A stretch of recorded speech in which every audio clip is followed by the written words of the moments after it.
खबर यूपी के बलिया से है, जहां बलिया के पंदाह ब्लॉक के सामुदायिक स्वास्थ्य केंद्र खेजूरी पर तैनात एएनएम सविता देवी का स्थानांतरण 25/11/2024 को सामुदायिक स्वास्थ्य केंद्र मनियर पर किया गया है और 27/11/2024 को समस्त चार्ज खेजूरी पर तैनात इंदु देवी को हस्तगत किए जाने का आदेश दिया गया है।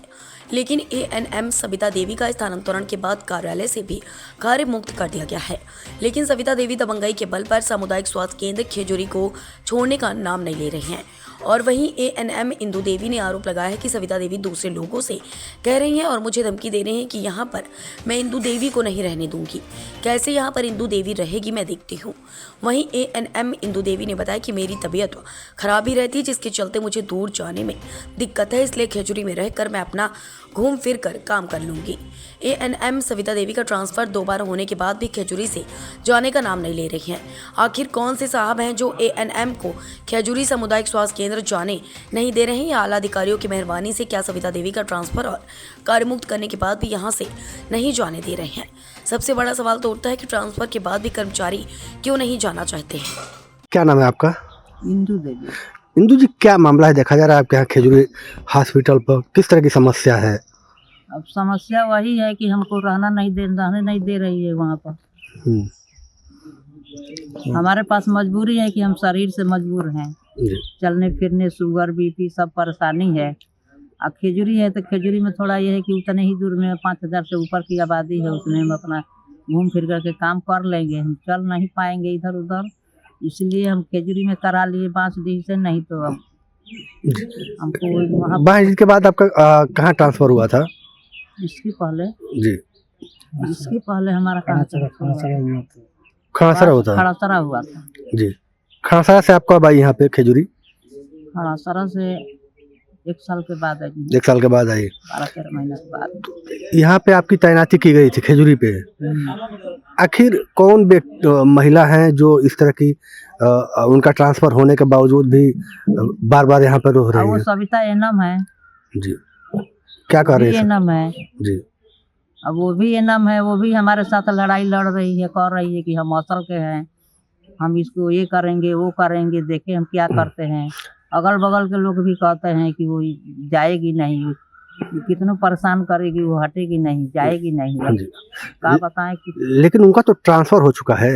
हाँ, ट्रांसफर उनका 2 बार हो चुका है जी, लेकिन फिर भी नहीं गई। एक भी बार नहीं गई। इसी तरह 1 महीना 1.5 महीना रह जाती है, उसके बाद वहाँ से जिला से आर्डर बन जाता है। जी, तो ये तो आखिर जब इनका ट्रांसफर होता है तो आखिर जाती क्यों नहीं? क्या वजह है नहीं जाने का?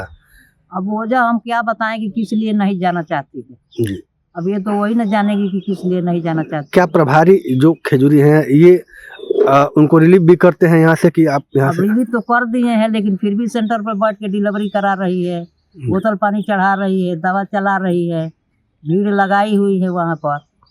जी, तो इनके विरुद्ध से सब कुछ करने के बाद जी भी वो तो कर रही है। आखिर जब इनका ट्रांसफर हो जाता है तो आखिर जा क्यों नहीं रही हैं? आखिर इसके पीछे वजह क्या है? इसलिए वो वजह बा सीमू साहब के वजह बा। अच्छा, क्या वजह? साहब नहीं हम चाहत। अच्छा, क्यों नहीं चाह रहे सीमू साहब क्यों जाए जब ट्रांसफर हो चुका है उनका? वह बात बा कि हमरों के या उनहु के दोनों आदमी के वही में दिझौले बाड़े। जी, खेजूरी पे कितने एनएम हैं आप लोग? खेजूरी नहीं हमारी न बनी एगो बड़ी। अच्छा, खेजूरी एनम सेंटर है, तो सेंटर पर हम ही रहनी है। ओकरा बाद ई गईली तो फिर हमारे खड़ासरा से जा भइल, तभी 2 आदमी हो गइल बा। जा रही है न चार्ज दे रही है, न रूम खाली कर रही है, न जा रही है। तो कैसे कितनी कठिनाई हो रही है काम करने में? अब कठिनाई तो जितना हो रहा बा उतना हम अलग रूम लेके रह रहे हैं। जब हम दूर रह रहे हैं तो हम यहाँ क्या देख रहे हैं कि कब क्या हो रहा है। डिलीवरी पॉइंट है तो वहाँ रात में भी लोग आते हैं, सुबह में आते हैं। सुबह में हम वहाँ से बना खा करके नहा धो करके आते हैं, 1 आध घंटा इधर उधर बैठते हैं, उसके बाद चले जाते हैं। अगल बगल के लोग भी यही कह रहे हैं कि क्या मेम साहब आपका पलड़ा इतना हल्का हो गया है। हाँ, आते हैं तो अब अपना हम जो खोल करके बैठते हैं, रहते हैं, उसके बाद 4 बजे से चले जाते हैं। जी, बुध शनिवार को टीकाकरण जहाँ सत्र है वहाँ जा कर के टीका लगाते हैं। उसके बाद आते हैं तो सेंटर पर रुकते हैं 1-2 घंटा। जी। सीएचओ रहती है तो सीएचओ के बगल में वो भी बैठती है, वहीं पर उनके यहाँ भी बैठ जाते हैं। जी।